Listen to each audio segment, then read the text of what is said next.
For the first time in more than 2 decades, Fall River will have a new state senator come January, as Joan Menard is giving up her seat representing First Bristol and Plymouth counties.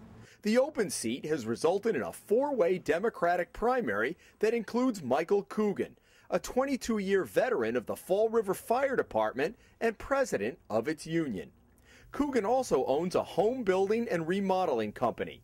Last year, his company took on an extensive renovation project at a home in Barrington. The kitchen, the half bath, the dining room, repainting, recarpeting, even a portion of the upstairs. John Angelo, a Fall River attorney, knew Coogan because he had done a good job on a project at his mother's home a couple of years earlier.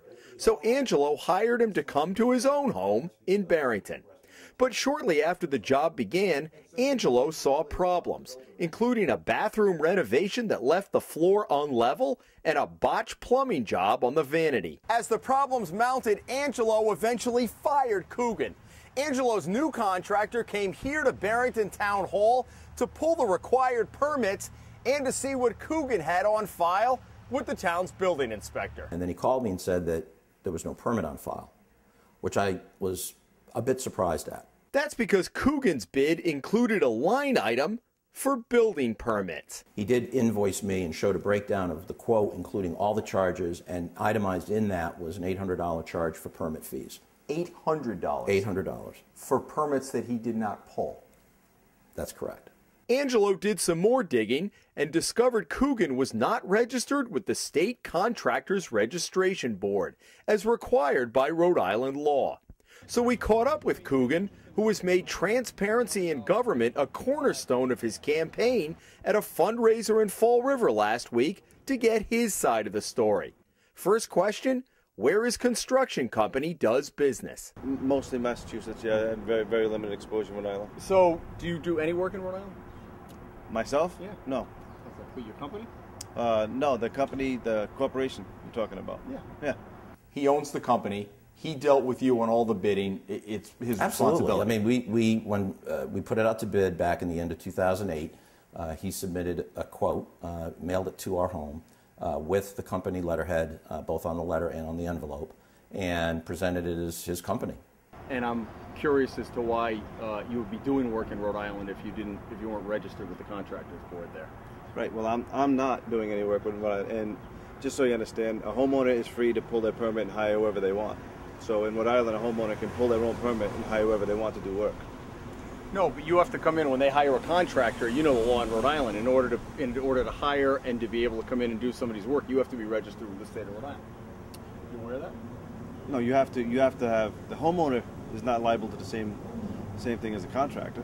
No, obviously, but if you're a contractor doing business as a corporation and you want to do work on somebody's house in Rhode Island, you have to be registered with the contractors board. And you were at one point. I was, yes, years ago, yep. But you let that lapse? I did. All right, and why was that? Because I wasn't doing enough work to justify the expense of the license. All right, $200 every 2 years? Yeah. All right. But you did work in Rhode Island a year ago on a house. I did not.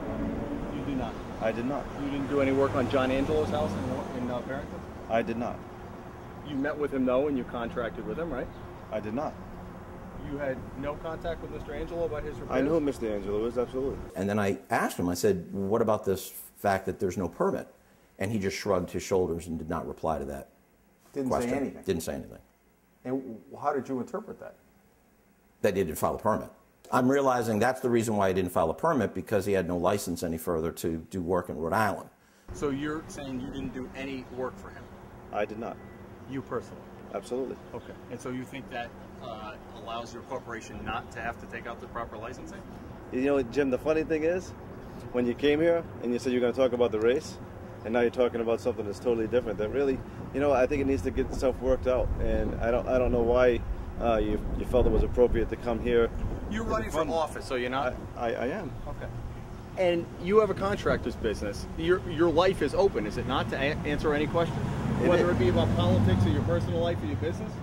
Jim, and what I'm saying to you is I'm here at an event. I'm here having a fundraiser for my campaign. And if you want to talk, I'll be happy to talk to you again. That's not a problem. But right now, I don't think that we're going to get into this on the street here in Fall River.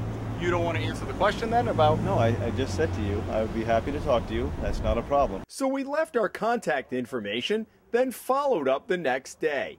Coogan still has not called us back.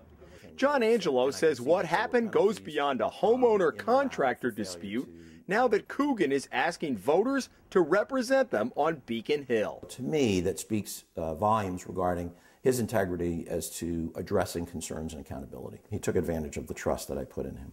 In Fall River, Jim Hummel for the Hummel Report.